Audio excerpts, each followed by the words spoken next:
السلام علیکم ورحمۃ اللہ وبرکاتہ۔ محترم ناظرین، میں مطالعہ کیسے کروں کا یہ 25واں پارٹ ہے، اور آج کے اس ویڈیو میں ہم معلوم کریں گے مطالعے کے رہنما اصولوں میں سے ایک اہم اصول۔ وہ یہ ہے کہ قاری کو چاہیے کہ وہ باقاعدہ طور پر کتابوں کی تحدید کرے، یعنی ایک فہرست تیار کرے اور اس فہرست کے حساب سے آدمی کتابوں کو پڑھتے ہوئے جائے۔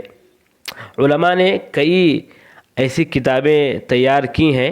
جن میں باقاعدہ فہرست علماء نے بنائے ہیں کہ اگر کوئی مبتدی طالب علم ہے تو ان کو ان کتابوں کو پڑھنا چاہیے، اس کے بعد ان کتابوں کو پڑھے، پھر اس کے بعد ان کتابوں کو پڑھے۔ تو آدمی کے ذہن کے اعتبار سے، آدمی کے معیار کے اعتبار سے، آدمی کے سوچ کے اعتبار سے علماء نے ایسی فہرست کو باقاعدہ طور پر تیار کیا ہے۔ اور خاص کر جامعات کی میں بات کروں، جو بڑے بڑے مدرسے ہیں ان کی بات کروں، تو وہاں پر اہل جامعہ یا اساتذہ نے طلباء کے لیے الحمدللہ باقاعدہ طور پر ایک فہرست تیار کر کے دیتے ہیں کہ اگر یہ جماعت کے طلباء ہیں تو اس جماعت میں رہتے ہوئے سال بھر میں ان کتابوں کو ضرور پڑھیں، ان کتابوں کا مطالعہ ضرور کریں۔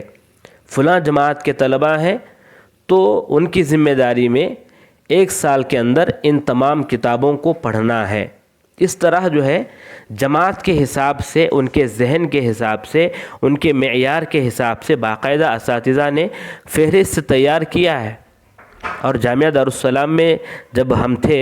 تو وہاں پر اسی طرح ہم لوگ پڑھا کرتے تھے، یعنی ہر جماعت کے لیے مخصوص کتابیں ہوتی تھیں، اور بچہ اپنے ذہن کے اعتبار سے، اپنے معیار، اپنے سوچ کے اعتبار سے ہر کتاب کو اس سال میں اس جماعت میں رہتے ہوئے پڑھا کرتا تھا۔ اور جامعہ میں کیا ہے، جامعہ دارالسلام عمر آباد میں ایک عام لائبریری ہے جس میں طلباء بھی آ کر پڑھتے ہیں، اساتذہ بھی آ کر پڑھتے ہیں، اور خصوصاً طلباء کے لیے ان کے سکن میں بھی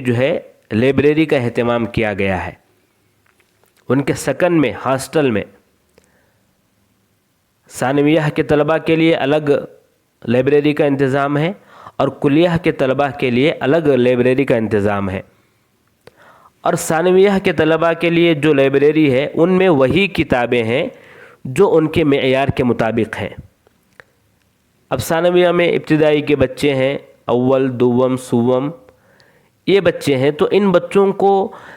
کون سی کتابیں یہ بچے پڑھیں گے تو ان کا ذہن بڑھے گا، کن کتابوں کی طرف ان بچوں کو اگر ہم توجہ دلائیں گے تو ان کی سوچ میں تبدیلی آئے گی اور ان کا معیار بڑھے گا، ان کے اندر علم آئے گا۔ ویسی کتابوں کو ہی اساتذہ باقاعدہ چن چن کر رکھے ہیں، اور اہتمام کے ساتھ ہفتے میں ایک مرتبہ ہر طلبہ کی ایک دن باری ہوتی ہے، وہ آتے ہیں، اپنی اپنی پسندیدہ کتابوں کو اٹھاتے ہیں، نام لکھاتے ہیں، لے جاتے ہیں، اور ہفتہ بھر اس کو اپنے پاس رکھتے ہیں، اپنے پاس رکھ کر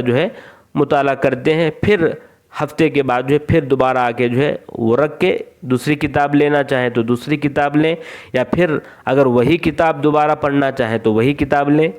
یہ انداز ہے، اور یہ باقاعدہ ایک استاد کی نگرانی میں یہ تمام باتیں چلتی ہیں۔ تو یہ فائدہ، آدمی کو چاہیے کہ ایک فہرست تیار کرے باقاعدہ کہ مجھے پہلے یہ کتاب پڑھنی ہے، پھر دوبارہ یہ کتاب، پھر یہ کتاب، یہ کتاب، اس طرح ایک فہرست تیار کر کے آدمی پڑھے گا تو اس کو بہت زیادہ فائدہ حاصل ہوگا۔ ورنہ ہم کبھی یہ کتاب پڑھ رہے ہیں، کبھی کسی اور موضوع پہ پڑھ رہے ہیں، یا کبھی چلے گئے کسی اور موضوع پر، تو اس میں کیا ہوگا، ایک ترتیب کا جب ہم خیال نہیں رکھیں گے تو علم بھی بغیر ترتیب کے ہم حاصل کر لیں گے، تو اس کا کما حقہ جو فائدہ ہونا ہے وہ فائدہ نہیں ہوگا، اور ہم مکمل طور پر ایک چیز حاصل نہیں کر پائیں گے۔ تو لہٰذا ایسے جو فہرست شدہ کتابیں ہیں جو علماء نے تیار کیے ہیں، اگر وہ مل جائیں تو ان کے حساب سے مطالعہ کرنے کی کوشش کریں۔ یہ زندگی میں بڑے ہی جو ہے مفید ثابت ہوں گے۔ واللہ اعلم بالصواب۔